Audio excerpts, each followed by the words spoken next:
I'll be doing a walk around of my wife's new 2018 Power Wagon. Has some interesting parts put on it. But before that, if you would like and follow me on Facebook and YouTube, share my videos, and leave any comments that you'd have. This has I believe it's a AEV Prospector XL kit on it, because it has quite a few parts. As you see, it has the large fender flares, the cutout fender flares for AEV, front and back, and it has the AEV front bumper. Now I've bought it like this and drove it up from New Hampshire, and I'm going to be doing some upgrades on this truck, including adding HID and LED headlights. The Warren winch on it has problems. When you hit for it to retract, it about stalls the engine out. So I believe the motor in it, the winch, is shorted out internally, but I'm going to be taking it out eventually, and I'll do a video on pulling apart the winch and troubleshooting it. So they decided they wanted some 40 by 15.5 24-inch tires put on this truck, and some of the modifications they had to do to put it on. They had to put wheel spacers on the front. See right here for the knuckle, they took and had to weld on a chunk of metal to stop the front axle from turning this far.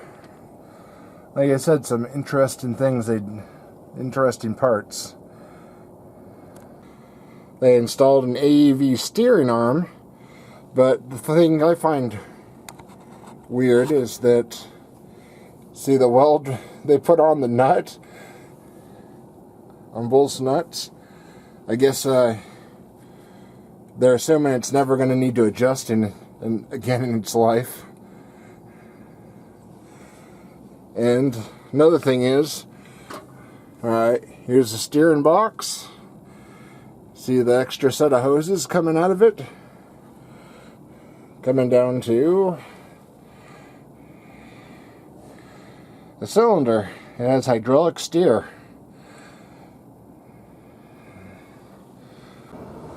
Has a strengthening plate added to the track bar.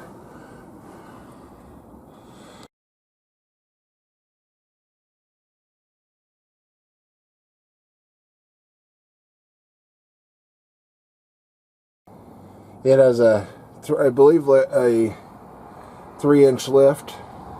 You see the large spacer underneath the coil springs there. Here's an observation I thought was, look how large this steering arm is.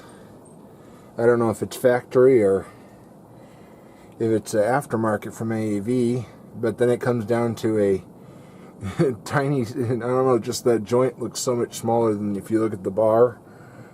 And it comes and screws in, and then goes, and it goes, I don't know, just, that joint looks a lot smaller than most joints I'm used to dealing with. I think on my 2010, the joints are bigger than that. Just kind of, I think, strange. Has this huge bar. I mean, look at, and then it comes down to tiny a joint. I don't know if, like I said, I don't know if this is for the Power Wagon, or if Dodge just upgraded to that, or to this large bar that goes across, or if it's aftermarket. Because this truck has quite a bit of aftermarket stuff on it, so it could be, since I didn't build this. And it has a fairly large front driveshaft spacer. For the lift, they took and put an added brackets that drop down the arms there. See this side of the bracket that drops down the arms. for the front lift. Another thing, at first I thought this was a aftermarket aluminum drive shaft, but funny, I found a Mopar part or Mopar sticker on it with a part number. So I guess Dodge is doing these large. You figure how large that drive shaft is. And then the lift spacers for the rear. And it's got AEV valved Bilstein shocks all the way around. So here's some other things they did to fit these massive tires.